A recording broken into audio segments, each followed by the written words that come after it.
ప్రేక్షకులకు నమస్కారం. నేను మీ డాక్టర్ పిఎస్ సాగర్. నేను acupuncture and functional rehabilitation specialist. So మీకు ఈరోజు ఆల్కహాల్ అడిక్షన్ పేషెంట్స్ చాలా మంది చెప్తా ఉంటారు సార్, డాక్టర్స్ చాలా మంది చెప్తా ఉంటారు రోజు 2 పెగ్స్ తీసుకోవడం వల్ల ఆరోగ్యానికి మంచిది అని చెప్పేసి నన్ను ప్రశ్నిస్తూ ఉంటారు. ఎస్, దానివల్ల ప్రయోజనాలు ఉన్నాయి, దానివల్ల సైంటిఫిక్ స్టడీస్ ఉన్నాయి. సో దాంట్లో ఉన్న ఆ లిమిటెడ్ ప్రయోజనాలు ఏంటి అనేది మనం కొంచెం క్లుప్తంగా మాట్లాడుకుంటే, ఫస్ట్ అంటే నాట్ ఆల్ ఆల్కహాల్ అండి, స్పెషల్లీ గ్రేప్ వైన్. అంటే ఈ సోర్స్ ఎక్కడి నుంచి వస్తుంది? గ్రేప్ నుంచి వస్తుంది. ఈ గ్రేప్స్లో ఏంటంటే రిజర్వేట్రాల్ అనే ఒక పదార్థం ఉంటుందండి. అది మన మంచి powerful blood purifier, powerful anti oxidant. So దానివల్ల యాంటీ ఏజింగ్ బెనిఫిట్స్ కూడా ఉన్నాయి. At the same time healthy cholesterols build చేస్తుంది. దానివల్ల హార్ట్ స్ట్రోక్, బ్రెయిన్ స్ట్రోక్ తగ్గడానికి అది చాలా బాగా హెల్ప్ అవుతుంది. సో రిజర్వేట్రాల్ సంబంధించిన మెడిసిన్స్ కూడా మనకి హార్ట్ పేషెంట్స్కి ఇవ్వడం జరుగుతూ ఉంటుంది. సో ఈ రిజర్వేట్రాల్ అనేది రెడ్ వైన్లో ఎక్కువగా ఉంటుంది. తర్వాత ఇంకా ఏం బెనిఫిట్స్ ఉన్నాయంటే, ఇది ఫుడ్ కన్సంప్షన్ ముందు మనం తాగడం వల్ల కొంత డైజెస్టివ్ సిస్టమ్ బాగా స్టిమ్యులేట్ అవుతుంది. సో వాళ్ళకి డైజెస్టివ్ ఇష్యూస్ అనేవి చాలా బాగా మెయింటైన్ అవుతున్నాయి అని చెప్పి కొన్ని స్టడీస్ చెప్తా ఉన్నాయి. సో అలాగే దీంట్లో ఉన్న పదార్థాల వల్ల కిడ్నీ స్టోన్స్, గ్యాల్బ్లాడర్ స్టోన్స్ కూడా ఫామ్ అవ్వట్లేదు అని చెప్పేసి ఒక స్టడీస్ చెప్తా ఉంది.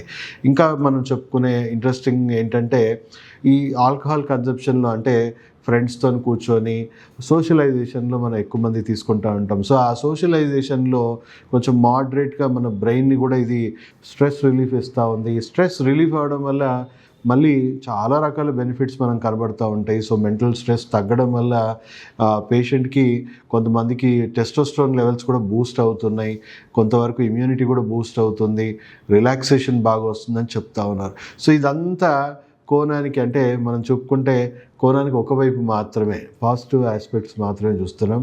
నెగిటివ్ ఆస్పెక్ట్స్, మనం పాజిటివ్ ఆస్పెక్ట్స్ ఒక 10% ఉంటే నెగిటివ్ ఆస్పెక్ట్సే బోల్డ్ అని ఉన్నాయండి. సో ఇక్కడ నెగిటివ్ ఆస్పెక్ట్స్ ఏమున్నాయి అని మనం చూసుకుంటే, అందరి శరీరం ఒకేలాగా పనిచేయట్లేదండి, అందరి బ్రెయిన్స్ ఒకేలాగా కాదు. ఇక్కడ జెనెటిక్ ఫ్యాక్టర్స్ ఉంటుంది, మేల్ ఫీమేల్ వాళ్ళ ఏజ్ ఫ్యాక్టర్స్, ఎన్నో విషయాలు ఉన్నాయి. సో ఇక్కడ మోడరేషన్ అనేది ఎలా అనేది గుర్తించడం చాలా పెద్ద $multi-million క్వశ్చన్ అని చెప్పొచ్చు. సో జెనెటికల్గా చూసుకుంటే, అంటే మీ పేరెంట్స్లో already alcohol consumption, abuse issues ఉన్నాయనుకోండి, మీరు జెనెటికల్గానే మీ బ్రెయిన్లో దానికి సంబంధించిన ఆల్కహాల్ సంబంధించిన రిసెప్టర్స్తోనే పుడతారు. అంటే కొంచెం దీర్ఘకాలికంగా తాగి అడిక్షన్లో వెళ్ళిపోయే వాళ్ళ పరిస్థితి ఏంటో మీకు తెలుసు కదా. వాళ్ళ బ్రెయిన్ విపరీతంగా వాళ్ళని డిమాండ్ చేస్తూ ఉంటుంది, దాని తగ్గట్టుగా వాళ్ళు విపరీతంగా తాగుతూ ఉంటారు, బింజ్ డ్రింకింగ్ చేస్తూ ఉంటారు. ఆల్కహాల్ అడిక్షన్ లేటర్ స్టేజెస్లో మనం చూసుకుంటే అక్యూట్, సివియర్, క్రానిక్ కండిషన్స్లో మనం చూసుకోవచ్చు.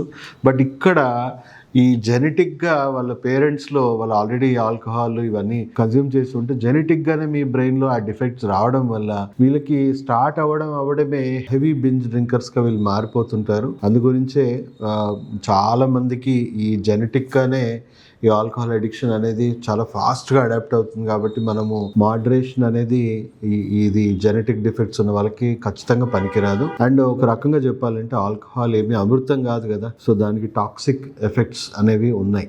మనం కన్సిడరబుల్గా చూసుకుంటే ఆల్కహాల్ వల్ల మనం టాప్ టు బాటమ్ మన శరీరానికి ఎలాంటి నష్టాలు జరుగుతాయి అనేది మనం చూసుకుంటే, మనకి బ్రెయిన్ స్ట్రోక్కి కారణము, తర్వాత హార్ట్ స్ట్రోక్, తర్వాత మన థైరాయిడ్ సంబంధించిన, గొంతుకు సంబంధించిన క్యాన్సర్స్ రావడం కానీ, జీర్ణకోశ సంబంధించిన క్యాన్సర్స్, లివర్ సంబంధించిన cancer, liver damage, gut health issues, తర్వాత మనం అలాగే ఫిజికల్ హెల్త్ ఇష్యూసే కాకుండా మెంటల్ హెల్త్ ఇష్యూస్ కూడా చాలా మందికి, సైకాట్రిక్ ప్రాబ్లమ్స్ విపరీతంగా, అంటే మనం చూస్తున్నాం చాలా సైకోటిక్ బిహేవియర్ చేస్తూ ఉంటారు. ఇంట్లో వాళ్ళని అబ్యూస్ చేయడము, బయట వాళ్ళతో గొడవ పెట్టుకోవడము కొంతమంది. అండ్ ఆల్కహాల్ కంప్లీట్గా వాళ్ళు ఆపేసినా కూడా వాళ్ళ మెంటల్ హెల్త్, ఫిజికల్ హెల్త్ చాలా ఎఫెక్ట్ అవ్వడము. సో ఆల్మోస్ట్ చెప్పాలి అంటే స్టేజెస్ పెరుగుతున్న కొద్దీ మనిషిలో అన్ని రకాలుగా జంతు ప్రవృత్తి వచ్చి కొంతమంది ఎఫెక్ట్ అవుతుంటారు, కొంతమందికి యాక్సిడెంట్స్ అవుతాయి, సోషల్గా అన్రెస్ట్ క్రియేట్ అవుతూ ఉంటే వాళ్ళ వల్ల. WHO కానీ మనం చూసుకుంటే ప్రపంచంలో ఉన్న సైంటిస్టులు కానీ ఒకప్పుడు డాక్టర్స్ ఎంకరేజ్ చేశారు, కానీ ఇప్పుడున్న తరుణంలో మన బాడీకి రోజుకి ఇమ్యూన్ సిస్టమ్ తగ్గిపోయింది, మన బాడీకి మెడిసిన్స్ పనిచేయట్లేదు, యాంటీబయాటిక్స్ ఇలాంటివి పనిచేయట్లేదు. సో మనం శరీరాన్ని ఆరోగ్యంగా ఉంచుకోవడమే ఇంకా మనకు మిగిలిన ఒక ఏకైక ఇష్యూ. సో మోడరేషన్ కూడా ఇప్పుడున్న పరిస్థితుల్లో పనికిరాదు అని చెప్పేసి WHO తేల్చి చెప్పేసింది. సో అడిక్షన్ గురించి మనం మాట్లాడుకుంటే అసలు దీనికి సొల్యూషన్ ఏంటి సార్ అని చాలామంది అడుగుతూ ఉంటారు. సొల్యూషన్ ఏం లేదమ్మా, ప్రతి ప్రాబ్లంకి సొల్యూషన్. చెప్పండి, మీ పేరండి? స్మరణ. మీకు ఏమేం ప్రాబ్లం గురించి సెకండ్ లైఫ్ హాస్పిటల్కి వచ్చారు మేడం? Alcohol addiction. మార్నింగ్ లెగంగానే అంటే వెళ్ళి ఆల్కహాల్ తాగడం, వేరే పనులు కూడా పెద్ద పట్టించుకోకుండా మెయిన్ ఫస్ట్ ప్రిఫరెన్స్ ఆల్కహాల్కి ఇస్తుండే. దాని గురించి అనేసి సో ఎన్ని ఇయర్స్ నుంచి your in to this? Alcohol start చేసింది డిగ్రీలో, బట్ ఈ అడిక్షన్ అనేది పాస్ట్ ఒక 4 years 5 years నుంచి ఎక్సెస్ తీసుకోవడం అవుతుంది. దానివల్ల ఫ్రస్ట్రేషన్లోకి వెళ్ళి ఇంకా ఫ్యామిలీ ఇష్యూస్, ఫైనాన్షియల్గా అన్ని. సో ఎట్లా ఉండేది అంటే ఒక రోజు ఎలా ఉండేది మీకు? అంటే మార్నింగ్ లెగంగానే ఇంకా జస్ట్ మనం డ్రింక్ తీసుకోవాలి అన్నట్టుగా అటు వెళ్ళిపోయి సో డ్రింక్ తీసుకుంటా. సో డ్రింక్ తీసుకున్నాక మార్నింగ్ నుంచి తాగడం వల్ల ఈవినింగ్ కాగానే ఫ్రస్ట్రేషన్ వచ్చేసి గొడవలు, మళ్ళీ ఆఫీస్ స్కిప్ చేయడము. సో అలా అయ్యేదన్నమాట.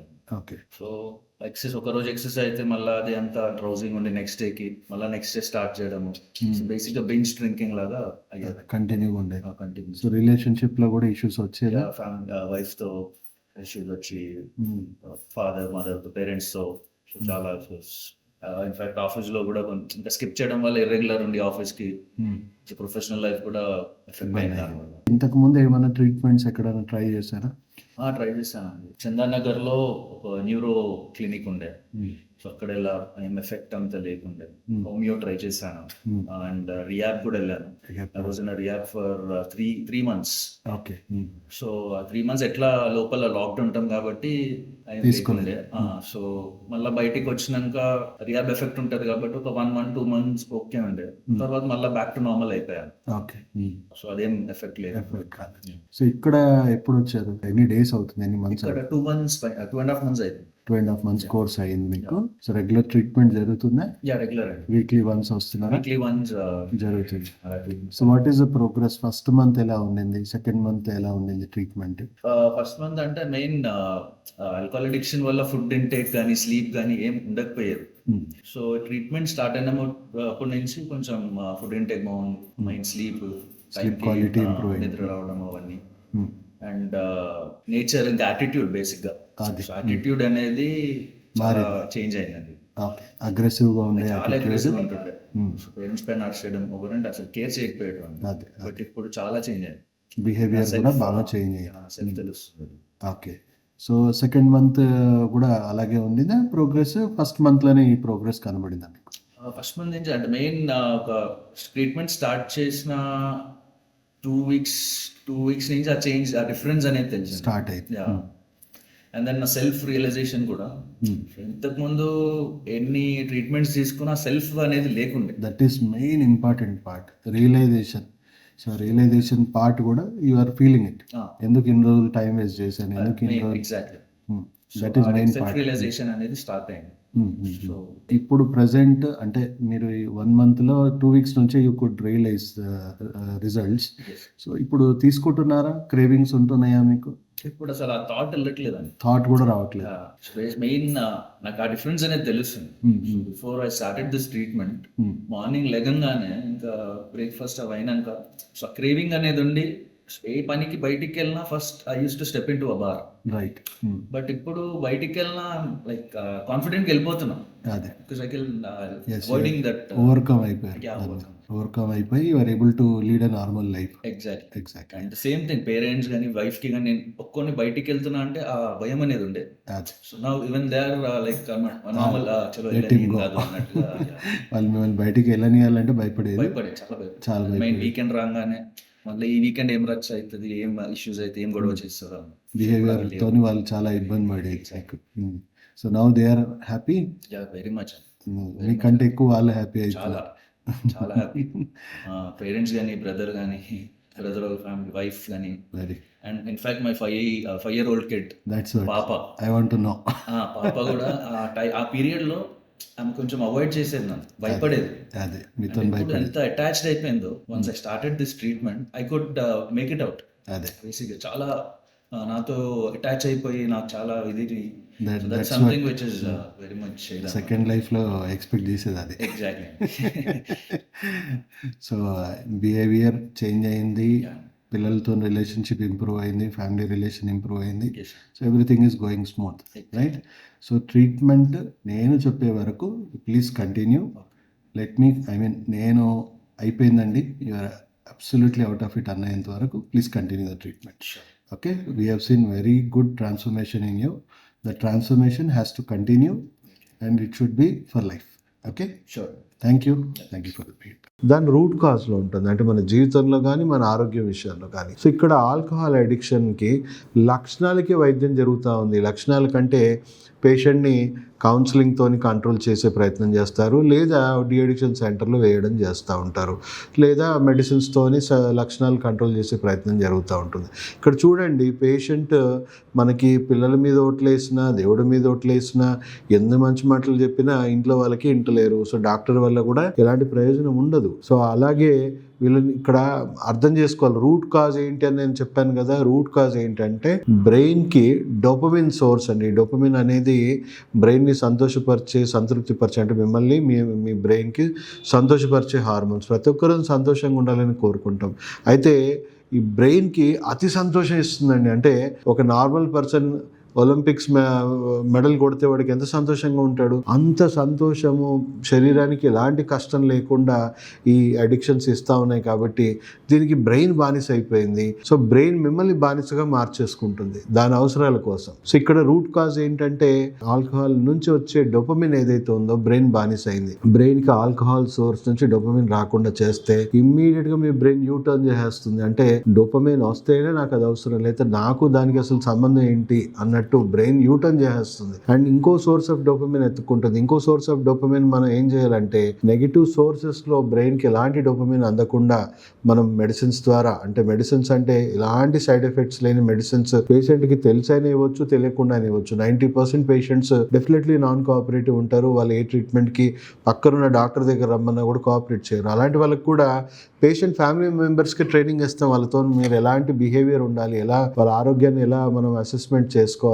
వాళ్ళకి తెలియకుండా ఎలా మనం ట్రీట్ చేసి వాళ్ళ బ్రెయిన్లో ఉన్న డోపమిన్ని పూర్తిగా నెగిటివ్ సోర్సెస్ నుంచి పాజిటివ్ సోర్సెస్కి ఎలా మలుచుకోవాలి. And life long positive sources తప్ప ఇంకొక దారే లేదు అన్నట్టు బ్రెయిన్ని పర్మనెంట్గా ఎలా రీహాబిలిటేషన్ చేసుకోవాలి. చాలా తక్కువ, అవుట్ ఆఫ్ 100 1% 2%లో రిలాప్స్ అయ్యే ఛాన్సెస్ ఉన్నాయి. ఆ రిలాప్స్ అయిన పేషెంట్ ఇమ్మీడియట్గా మళ్ళీ ఎలా నార్మల్ లైఫ్కి తీసుకొచ్చేసేయాలి, ఎలా ఇమ్మీడియట్గా రిలాప్స్ ట్రీట్మెంట్ ఇవ్వాలి అనేది కూడా పేషెంట్ కేర్ టేకర్స్కి మేము ట్రైన్ చేస్తాం. కాబట్టి ఇది ఒక సస్టైనబుల్ ట్రీట్మెంట్ అవుతుంది. అంటే లైఫ్ లాంగ్ పేషెంట్ అడిక్షన్ అనే ఇదిలో వెళ్లకుండా పూర్తిగా నార్మల్ లైఫ్ ఆస్వాదిస్తూ, అండ్ ఎంత హై డోపమిన్ ఉంటుందంటే పేషెంట్కి ఒక మౌంట్ ఎవరెస్ట్ ఎక్కితే ఎంత హైలో ఫీల్ అవుతాం, మనం ఎంత హ్యాపీగా ఫీల్ అవుతాం, ఏదో ప్రపంచాన్ని జయించామని ఫీల్ అవుతాం కదా.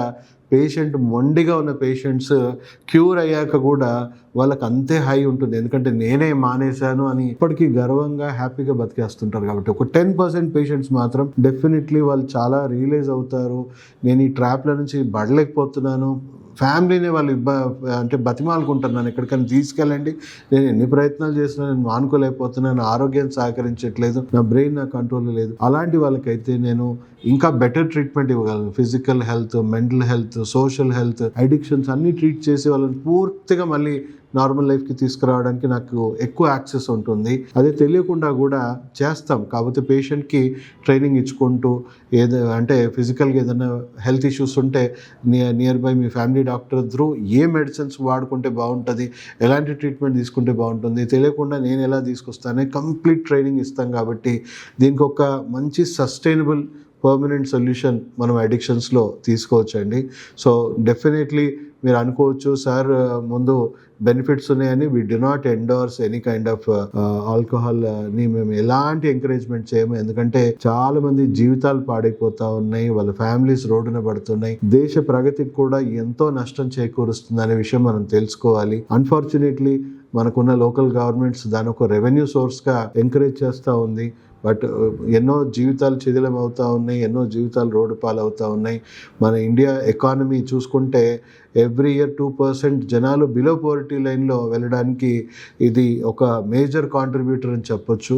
సో డెఫినెట్లీ మనం ఈ సోషల్ ఈవిల్తోని చేయి కలుపుదాం. మీ అందరి సహకారంతో ఎంతోమంది నాకు ఇప్పుడు ఫాలో అవుతున్న పేషెంట్స్ ఎంతోమంది ఒకరికొకరు చెప్పుకోవడము, కొన్ని ఊర్లే అనిపించాం. ఒక పేషెంట్ నేను అప్రిషియేట్ చేస్తాను, ఒక అబ్బాయి రాకేష్ అని చెప్పేసి సూర్యాపేటలో అబ్బాయి, చాలా అప్రిషియేట్ చేయాలి అబ్బాయిని. తను 25 years నుంచి స్ట్రగుల్ అయ్యారు వాళ్ళ ఫాదర్, దానివల్ల తన కెరియర్ నాశనం అయిపోయింది. ఇల్లు మొత్తం కూడా ఎప్పుడు అన్రెస్ట్లో, చిన్నప్పటి నుంచి మేము పండుగలు కూడా చేసుకోలేదు సార్. ప్రజెంట్ 5-6 years అయిపోయింది.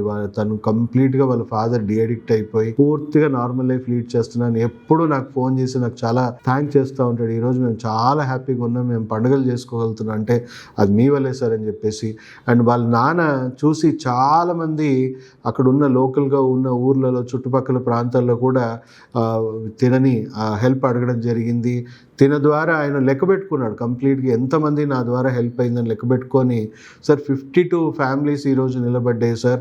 మీ ట్రీట్మెంట్ తీసుకొని వాళ్ళందరూ కూడా తెలియకుండానే, అండ్ పేషెంట్కి ఎప్పుడు కూడా నేను ట్రీట్మెంట్ తీసుకున్నానే విషయం కూడా తెలియకుండా 52 ఫ్యామిలీస్, కొంతమంది పోలీస్ డిపార్ట్మెంట్, కొంతమంది పెద్ద పెద్ద అఫీషియల్స్ ఉన్నారు, పేదవాళ్ళు ఉన్నారు, అన్ని గ్రూప్స్ నుంచి, అన్ని సోషల్ గ్రూప్స్ నుంచి ఉన్నారు సార్.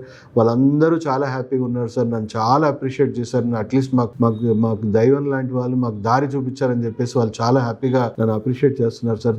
చాలా మంది సోషల్ రెస్పాన్సిబిలిటీ తీసుకొని చాలా మందికి ఇది హెల్ప్ చేస్తా ఉన్నారు. సో దయచేసి మీరు కూడా ఈ వీడియోని షేర్ చేసి, ఎంతోమంది ఈ అడిక్షన్ అనే ఒక భూతాన్ని వాళ్ళ ఇంట్లో చాలామంది పోషిస్తూ ఉన్నారు, ఇబ్బంది పడుతూ ఉన్నారు.